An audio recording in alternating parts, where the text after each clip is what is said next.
செட்டிகுளத்துல அருணாச்சலம் சொல்லி அந்த முகாமில் இருந்தேன். எவ்வளவு காலம் அந்த முகாமில் இருந்தீங்க? ஒரு வருஷத்துக்கிட்ட இருந்தேன். அப்ப நீங்க எந்த காலப்பகுதியில் ராணுவம் உங்களை கைது செய்தது? எந்த காலப்பகுதியில் நீங்கள் ராணுவத்திட்ட பிடியில் இருந்தீங்க? நான் ராணுவம் கைது செய்தது 2010 நாங்க வெளியில வந்த பிறகு. எங்க வச்சு கைது செஞ்சவங்க உங்களை? காந்திக்குளம் தட முகாம்ல. உங்களை மட்டும்தான் கைது செஞ்சவங்களா? தலையாட்டி இருந்தது. அது தலையாட்டி தான் என்ன கைது செய்தது. அதுக்கப்புறம் என்ன நடந்தது? உடனே தலையாட்டின உடனே என்ன பிடிச்சு கை ரெண்டையும் பின்னால ஒரு வேன் ஒன்று மாதிரி இருந்துச்சு. அதுக்குள்ள தள்ளி ஏற்றினாங்க. தள்ளி அந்த கீழே தான் விழுத்தினாங்க. அந்த வேனுக்குள்ள ஹயஸ்பானம் ஒரு வேன் ஒன்றுக்குள்ள ஏற்றி விழுத்தி போட்டு காலால மிதிச்சு உள்ளுக்கே நல்லா அடி போட்டாங்க. அடி போட்டுட்டு பிறகு கொண்டு போனாங்க ஒரு முகாம் ஒன்றுக்கு, அவங்கள முகாம் ஒன்றுக்குள்ள கொண்டு. எங்க உள்ள முகாம் அது? அந்த முகாம் என்ன முகாம்? ஜோசப் முகாம் ஆர்மி கேம்ப். அது கேம்ப் ஒன்றுக்குள்ள கொண்டு போனாங்க. அப்படி அதுக்குள்ள 4-5 பிள்ளைகள் இருந்த பொம்பளை பிள்ளை 4 பிள்ளைகள் இருந்தது. நான் பாக்கிட்ட எல்லாரும் ஒரு பிள்ளாம தான் இருந்தது.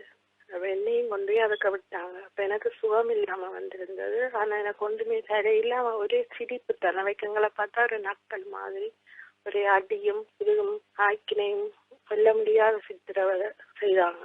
என்று விசாரணை என்று சொல்லி கூட்டிட்டு போவாங்க. கூட்டிட்டு போனா அப்ப எனக்கு உண்மையா இயலாது. என்னன்னா எனக்கு அந்த சுகமில்லாத்தோட உடுப்பும் ஒன்றும் தராம அப்ப ஒரு பெரிய ஒரு இது மாதிரி போனா கைய என்னென்ன உங்களுக்கு நான் என்னென்ன எப்படி சொல்றேன்னு நான் தெரியல. அப்படி ஒரு பயங்கரமான சித்திரவதை.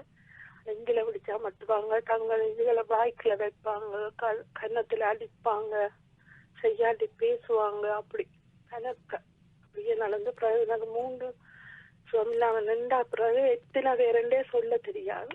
என்ன நடந்துச்சு எத்தனை பேருண்டே தெரியாது. அந்த கதையை எவ்வளவு காலம் சொல்லாம இருந்தது. இந்த பிள்ளைகளுக்கு ஏதாவது நடந்துருப்பட்ட காலித்தான்.